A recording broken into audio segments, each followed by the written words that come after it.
자, 지난 시간에 우리가 챕터 1을 공부해봤습니다. 지구계가 어떻게 변화되어 나왔는지, 다시 말하면 지구가 탄생한 이후로 기권의 변화, 직권의 변화 뭐 이런 것들에 대해서 소개를 해봤는데요. 오늘 챕터 2 지구계의 구성 요소 기권, 직권, 수권 그리고 생물권 뭐 추가적으로 외권도 있긴 합니다만은 어쨌든 얘네들의 지구계의 분류에 대한 내용을 한번 소개를 해볼까 하겠습니다. 먼저 1번 기권의 얘기죠. 기권 중3 내신 정도에 나올 내용이긴 하겠어요. 이 기권을 고도에 따른 기온의 변화를 통해서 분류해 볼까 하겠습니다. 고도에 따른 기온의 변화를 볼 때 이런 4개의 층상 구조를 보인다라고 할 수 있습니다. 위로 올라갈수록 기온이 낮아지네요. 대류권이라는 걸 씁니다. 평균 높이는 대략 한 11km 정도 됩니다. 이때 위도에 따른 요 대류권의 높이에 대해서는 조금 이따 소개하도록 할게요. 위로 올라서 기온이 다시 올라가는 곳인데요. 여기를 성층권이라는 걸 씁니다. 대략 한 50km 정도 높이까지 됩니다. 자, 뒤로 가. 다시 기온이 내려가네요. 중간권이라는 걸 쓰겠고요. 대략 80km 정도 됩니다.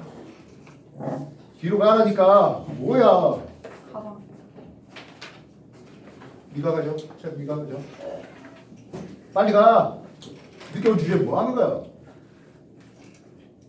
위로 올수록 기온이 다시 올라갑니다. 열권이라고 하겠습니다.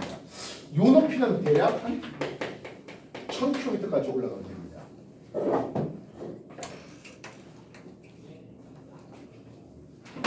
이 대륙권에서는 위로 올라서 기온이 낮아지네요. 현상을 봤습니다. 이 현상에 대해서 왜 기온이 낮아질까 합니다. 좀 더 태양에 가까운데 왜 기온이 낮아질까요? 하겠네요. 여기는 태양의 영향보다는 누구 영향을 더 많이 받는다? 지구. 그렇지? 지구 복사 에너지가 위로 올라갈수록 점점점 적어지기 때문에 기온이 내려간다라고 얘기할 수 있다고요. 알겠습니까? 위로 올라갈수록 지구 복사 에너지를 아래쪽에 있는 놈들이 지구 복사 에너지를 먼저 먹어버리다 보니까 위쪽에 지구 복사 에너지가 좀 적게 오니까 기온이 내려가라고 하고 있습니다. 이때 이름대로 대류권이에요. 위쪽의 공기는 차가워져서 밑으로 내려오고 아래쪽의 공기는 따뜻하게 데워져서 위로 올라가는 것을 봅니다. 말 그대로 공기가 잘 뒤집혀집니다. 이런 현상을 우리가 기온이 기층이 불안정하다는 의미를 써요. 공기가 잘 뒤집어지는 현상. 알겠어요? 이걸 기층이 불안정하다라는 의미를 씁니다. 이렇게 기층이 불안정한 과정에서 대류 현상이 활발하다 보니까 여기에 기상 현상, 구름이 만들어지고 비가 만들어지고 뭐 경우에 따라서 번개도 치고 하는 이런 현상들이 기상 현상들이 일어나는 곳이 바로 요 대류권입니다. 이해됐어요? 이 대류권과 성층권을 구분하는 경계면을 뭐라 부르니까 하면 대류권 계면이라는 의미를 씁니다. 성층권과 대류권을 구분하는 경계면 뭐라 부른다고요? 대류권 계면. 경계면 말하는 거죠. 대류권 계면, 경계면을 얘기합니다. 이 대류권 계면의 높이는요, 저위도 쪽은 한 15km 정도 더 높이 올라가 있고 고위도 쪽은 한 8km 정도로 상대적으로 낮습니다. 즉 카메라 올려야 될 것 같아요. 왜? 그 치마 위쪽 것이 나와. 뭐가? 위쪽 것 잘 안 나오잖아요. 다 나와. 왜 그래? 이 대류권 계면의 높이는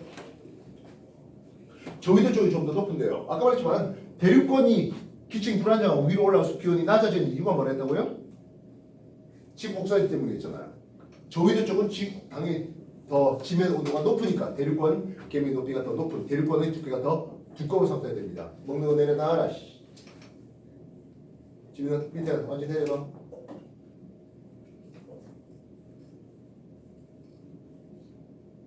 늦게 올 주제 뭐 하시는 거야?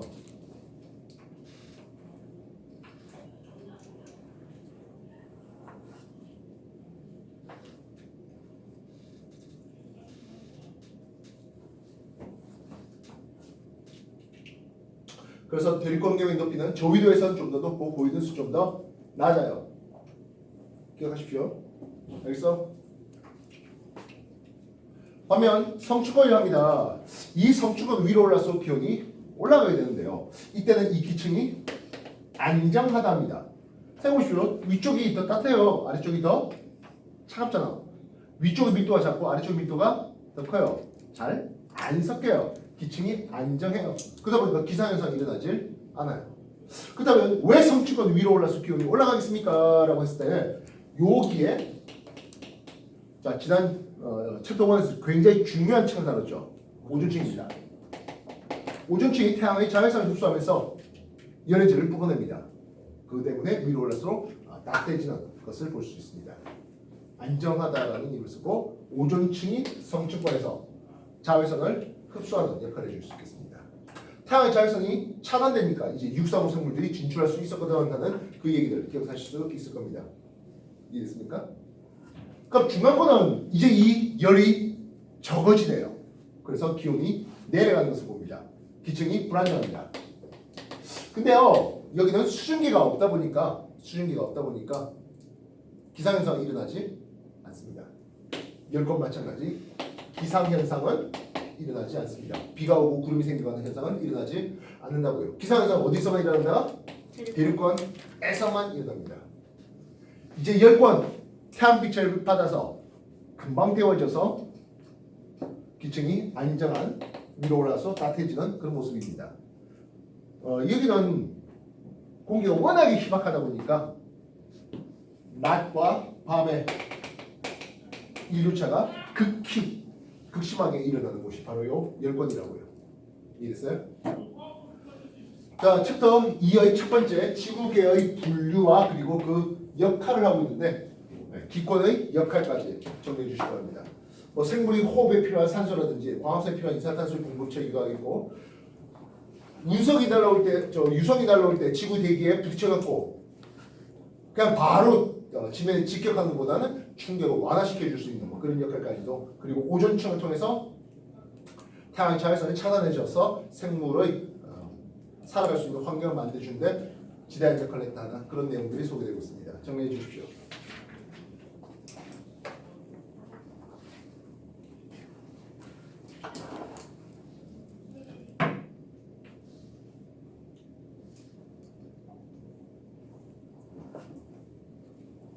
어쩔 수 없는 부분이요. 짠때 외우셔야 돼요.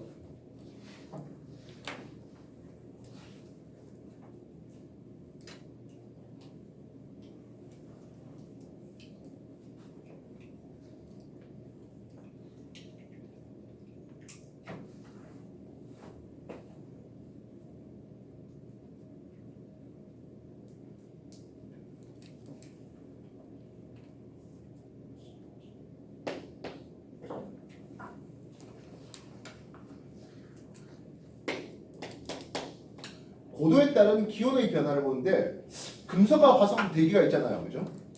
금성과 화성도 대기가 있는데 금성과 화성의 대기는 이렇게 대륙권과 열권의 두 개의 기층으로만 분류가 됩니다.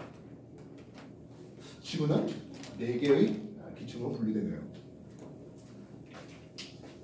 여기가 대륙권 계면, 여기는 성층권 계면, 여기는 중간권 계면 됩니다.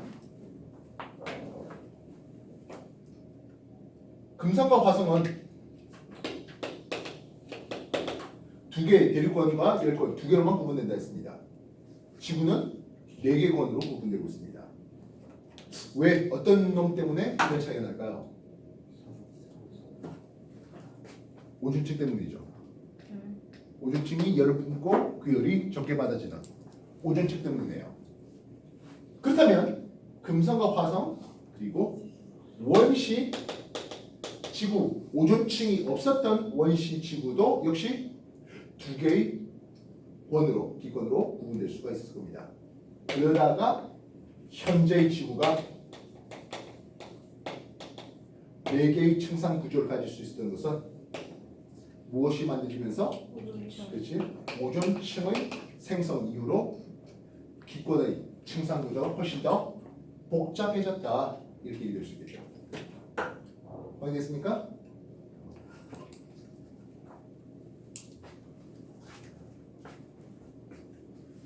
금성의 표면 온도가 높아요? 화성의 표면 온도가 높아요? 아니, 검색 훨씬 없죠.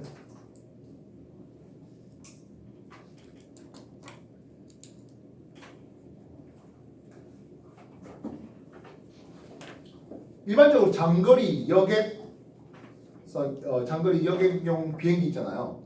그 비행기는 어디 곳을 지나갈까요 하면 대륙을 살짝 올라간 성층권 따라 움직입니다. 왜 그럴까요? 그렇죠. 대륙권은 기층이 불안정해서 흔히 말하는 난기류, 터뷸런스 이런 게 많아요. 그리고 그러니까 잘못해서 들썩해버리면 그 사람들이 많이 다치죠. 그래서 상대적 공기가 안정한 대륙권 위쪽의 성층권을 날아다닙니다. 알겠어요? 그러니까 비행기 사고는 대부분 이륙할 때와 착륙할 때 나오죠. 혹시 비행기 타보면서 난기류 한번 겪어본 적 있어요? 없어요? 영화상에서 꽤 많이 나오죠. 기권 다시 한번 정리하시기 바랍니다.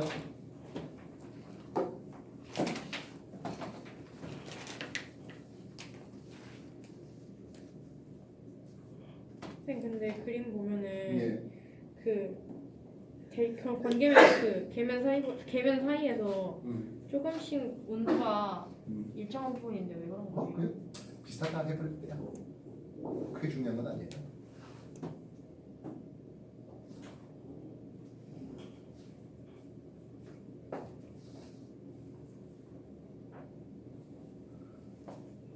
그리고 이 대기가 온실효과를 나타내서 지구를 좀 더 따뜻하게 보온해 준다는 거 그런 것들도 잘 알 것 같습니다.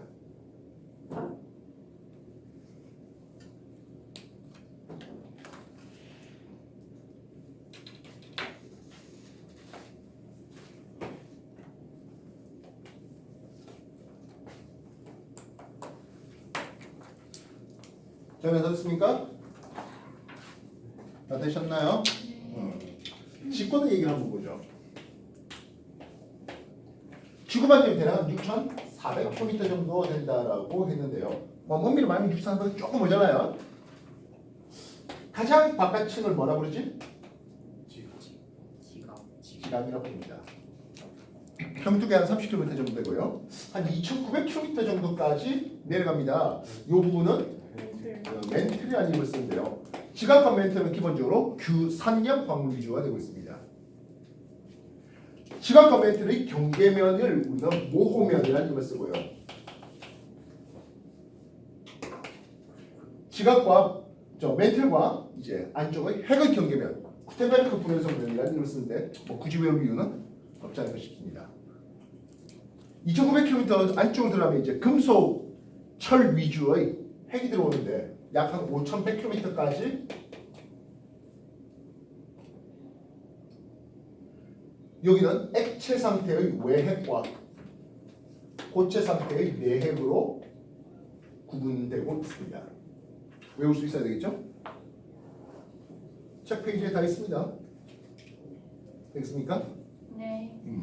근데 훨씬 더 중요한 부분은요. 이 부분이 되겠네요. 이 부분을 확대해 보면 상대적으로 두꺼운 대륙 지각과 상대적으로 얇은 해양 지각으로 구분되고 있습니다. 높게 대륙 지각이 높은 곳은 모호면이 어때? 아래쪽으로 깊어요. 알겠습니까? 모로비치치 불연성 모양 모호면 모호면의 깊이 알겠나요? 산맥이 높은 쪽은 모호면의 깊이도 깊어요. 됐어? 됐냐? 네. 그래서 대륙 지역과 해양 지역 그럼 그 안쪽이 뭐가 된다고? 멘틀이 되겠죠.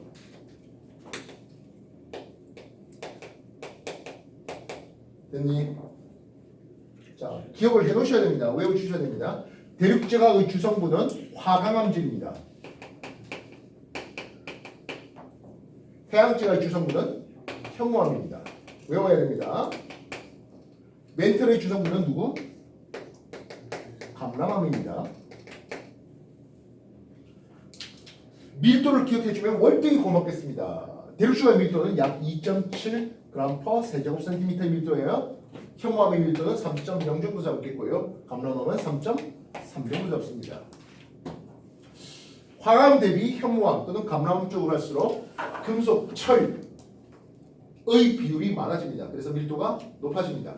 물론 외과 내 얘네들은 기본적으로 철, 니켈 같은 금속 성분이었잖아요. 월대의 밀도가 크죠. 그래서 요 구텐베르크 불연성면 물론 안쪽에 레만면도 있긴 해요. 근데 어쨌든 구텐베르크 불연성면을 통해서 밀도의 변화가 월등히 차이 나게 됩니다. 지각에서 화강, 현무, 감람 쪽으로 갈수록 밀도가 점점점 많아지는 거. 철과 같은 금속 광물의 비율이 많아지기 때문이다. 외워주시기 바랍니다. 알겠어? 기억해라. 이건 나중에 G2에서 굉장히 중요하게 소개되는 내용이에요. 참고로 과거 1학년 입학하면 G2에 있던 방금 얘기했던 그게 1학년 때 소개됩니다. 1학년 통합과학이라는 데 보면은 G2에 있는 내용이 일부가 살짝 소개됩니다. 과거에서는 바로 그걸 G2 내용으로 시험 쳐버려요. 알겠어? 방금 얘기했던 화강, 현무, 감람 쪽이 왜 밀도가 더 큰지에 대한 내용들이에요. 반대로 말하면 화강 쪽은 왜 밀도가 저렇게 작을까 얘기로 나오는 거죠. 알겠어? 네. 정해라.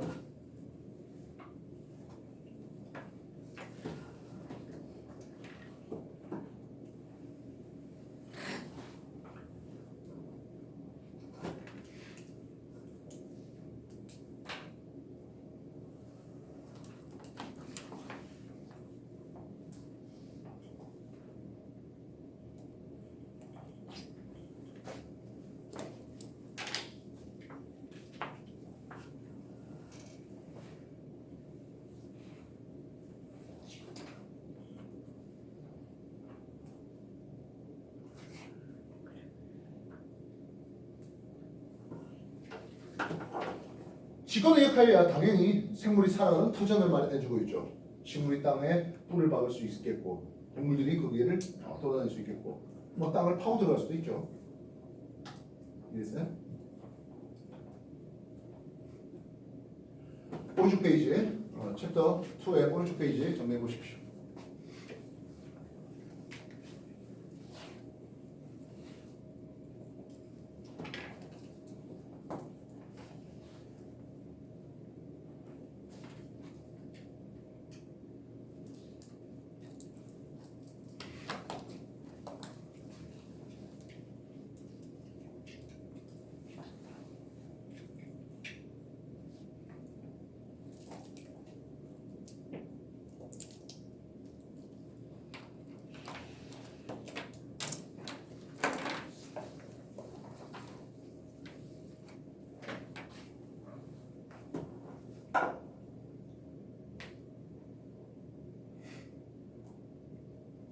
자, 이제 수권의 얘기로 넘어가 보도록 하죠.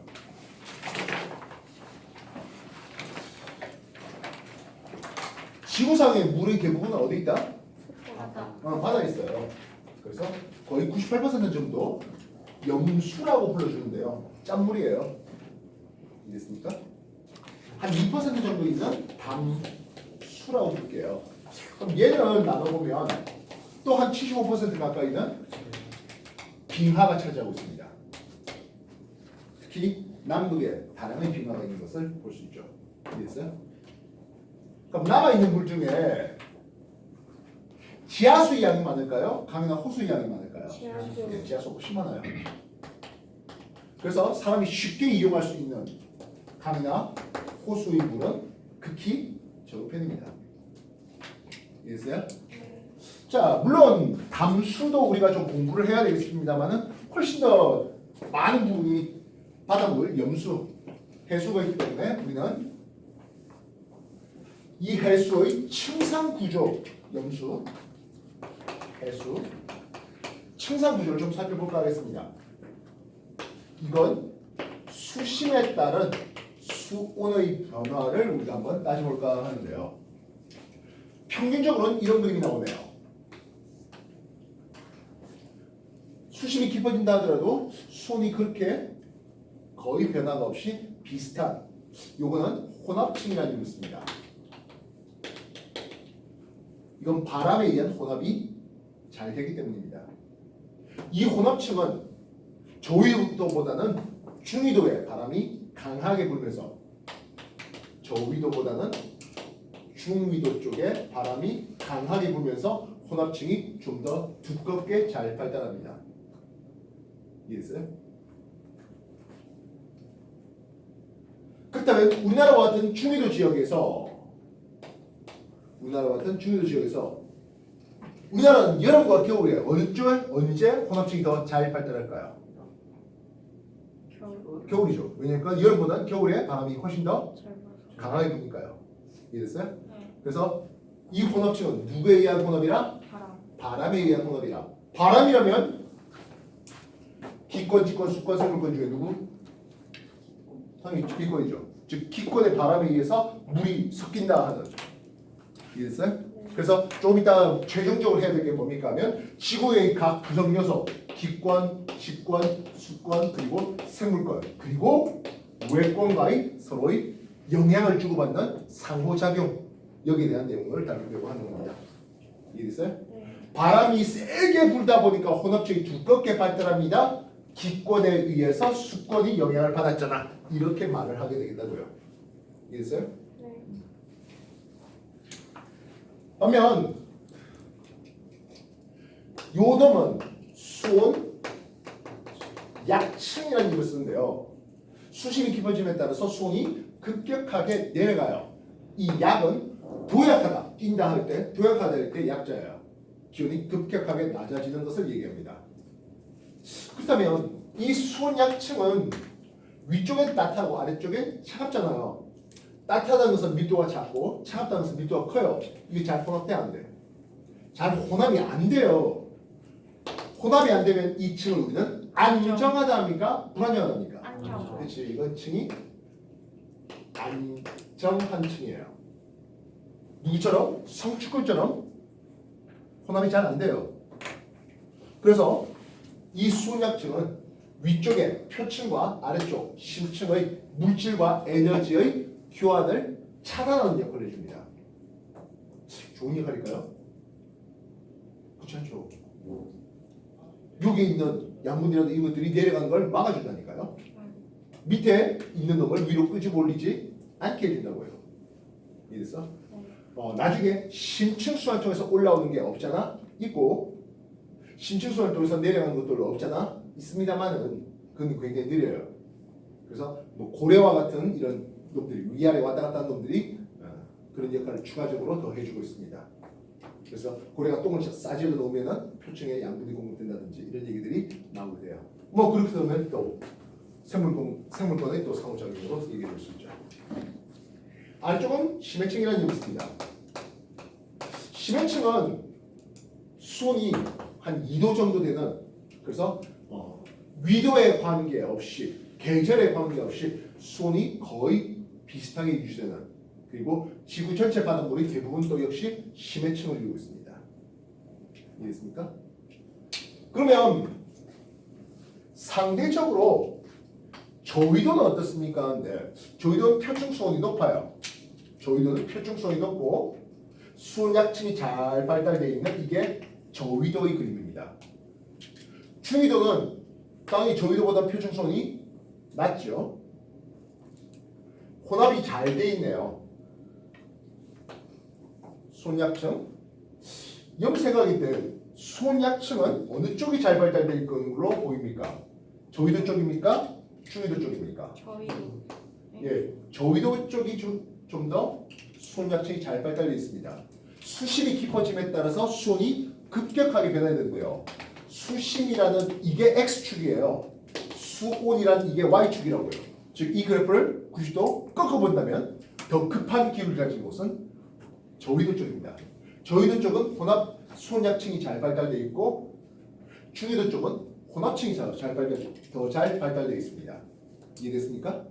반면 고위도 쪽은 그냥 위나 아래나 다 차가워요. 그래서 여기는 고위도 쪽입니다. 색깔에 대한 구분 이해되겠습니까? 네.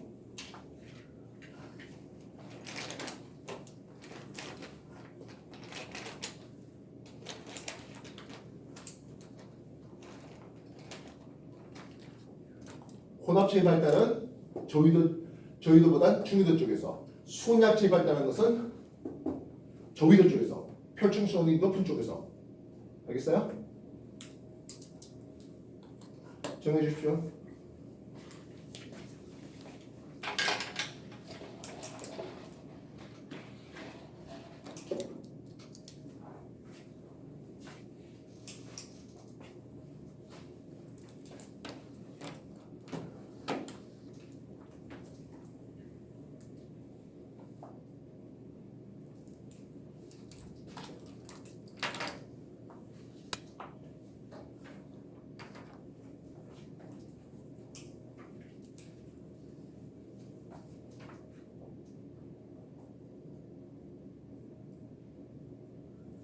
물론 수건이 태양의 자외선을 차단해 줍니다. 그래서 오존층이 만들기 전까지는 수건에서만 생물이 살 수가 있었습니다. 즉 성캄브리아 시대의 전부와 고생대의 아주 초기까지는 어디에서만 생물이 살았다?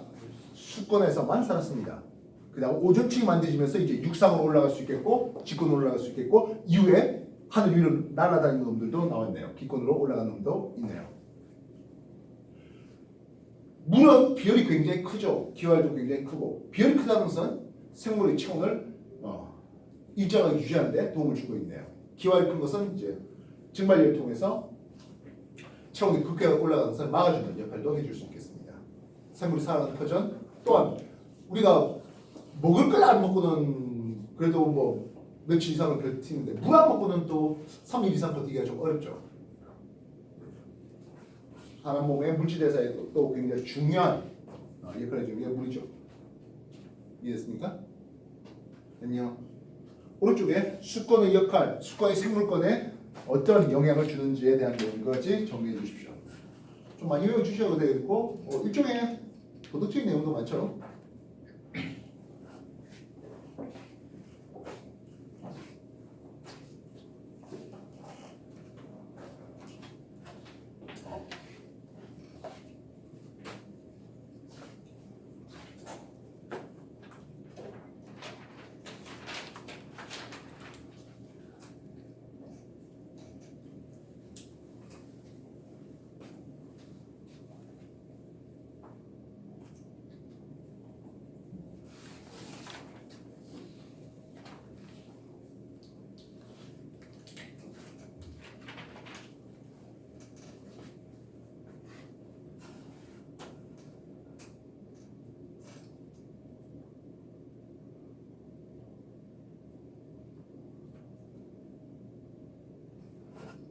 태양계의 다른 행성과 달리 지구에는 생물이 살고 있습니다.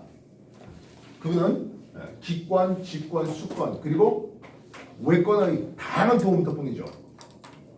생물이 살 수 있는 데 있어서 기권이 해주는 역할, 생물의 호흡 또는 광합성이 필요한 기체의 공급이 있을 수 있겠고 태양에서 오는 강한 자외선을 막아주는 역할도 있을 수 있겠고 그리고 운석이 떨어질 때 그 대기가 일종의 완충 역할을 해줄 수도 있겠고 또한 대기의 온실 효과를 통해서 지구 따뜻하게 보호해 줄 수도 있겠네요.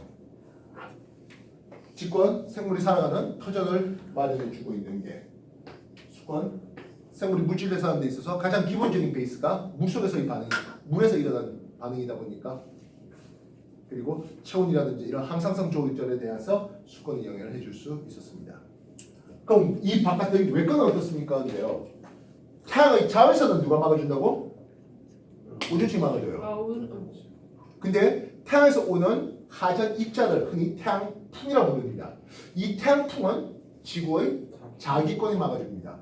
지구의 자기권이 태양풍을 막아주고 그 태양풍 하전 입자들은 생명의 기회를 부술 수 있는 에너지를 가지고 있는데 그거를 막아줘서 극지방을 올리대요. 그러다가 기권과 부딪히면서 오로라가 발생하기도 하죠. 이 외권은 기권에만 영향을 미칠까요? 그렇지 않죠. 밀성물 이런 것들은 또는 조석 감마의 차이는 다른 인력이 물에 작용하는 거다 보니까 수권에도 영향을 주고 있습니다.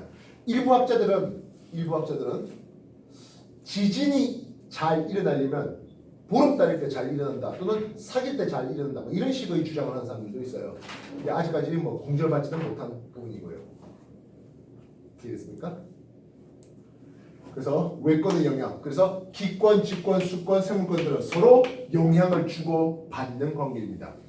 물질과 에너지를 서로 주고받는 그런 관계가 되겠죠. 물론 외권은 물질을 서로 주고받지는 좀 잘 않죠. 에너지는 주고받아도. 되겠습니까? 그래서 어떤 말이 적혀지면 그게 누구에 의해서 누가 영향을 받는지 따져줄 수 있어야 되겠습니다. 파도가 많이 치다 보니까 해식 절벽, 바닷물에 의해서 깎인 절벽이 만들어져요. 누구에 의해서 누가 영향을 받았습니까? 수권에 의해 직권. 그렇죠. 수권에 의해서 직권이 영향을 받았네요. 화산 터져갖고 화산가스가 하늘 뒤덮었어요. 화산재가 하늘 뒤덮다 보니까 태양빛을 가려서 기온이 낮아졌어요. 누구에 대한? 직권에 대해서 직권. 기권이 영향을 받았네요 하는 거죠. 말씀 이해됐습니까? 네. 그래서 그런 누구에 의해서 누가 영향을 받았는지 뭐 경우에 따라서 같은 것끼리 얘기할 수 있죠. 그래서 포식자가 많아지니까 피식자의 수가 줄어들어. 여우의 숫자가 많아지니까 토끼의 숫자가 줄어들어. 이런 식으로 말입니다. 그럼 생물권에 영향을 받는 거죠. 이해되셨어요?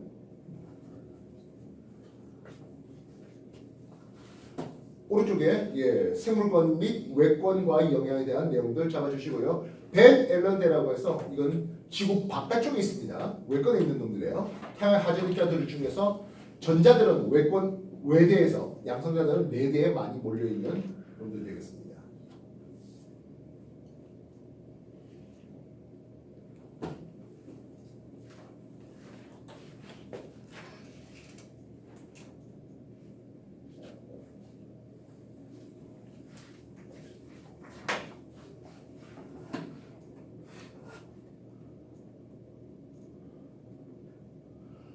내용이 어렵지 않죠?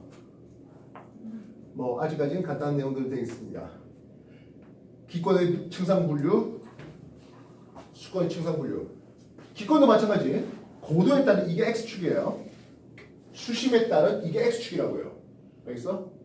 근데 이걸 x축을 수심이 깊어진다 이렇게 놓기가 어려우니까 좀 이상하니까 수심 깊어지면 이렇게 표현했을 뿐이에요. 알겠어요? 그래서 수심에 따른 수온의 변화는 이걸 x축으로 봐야 되는 거예요. 알겠나? 그래서 누가 더 급한 기울기를 가졌냐? 그게 수온약층이 누가 더 잘 발달됐냐 하는 거예요. 그렇다면 수온약층은 두꺼운 게 잘 발달됩니까? 얇은 게 잘 발달된 겁니까? 라고 했을 때 1번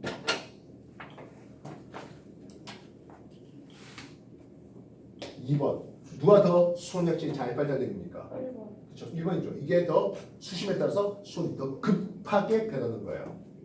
그러니까 어떤 건 혼합층은 두꺼운 게 잘 발달된 거고 수온약층은 얇은 게 더 잘 발달된 거예요. 구분할 수 있겠어요? 무조건 두껍다가 잘 발달된 건 아니에요. 이해됐나? 알아먹겠어? 네. 정리하시고 이제 문제 풀면 되겠고 책이 없다는 사람들은 이면지라든지 뭐 연상에서 놓든지 해서 따로따로 풀어볼 수 있도록 알겠어? 가만히 쳐 있지 말고 문제 풀기 시작해.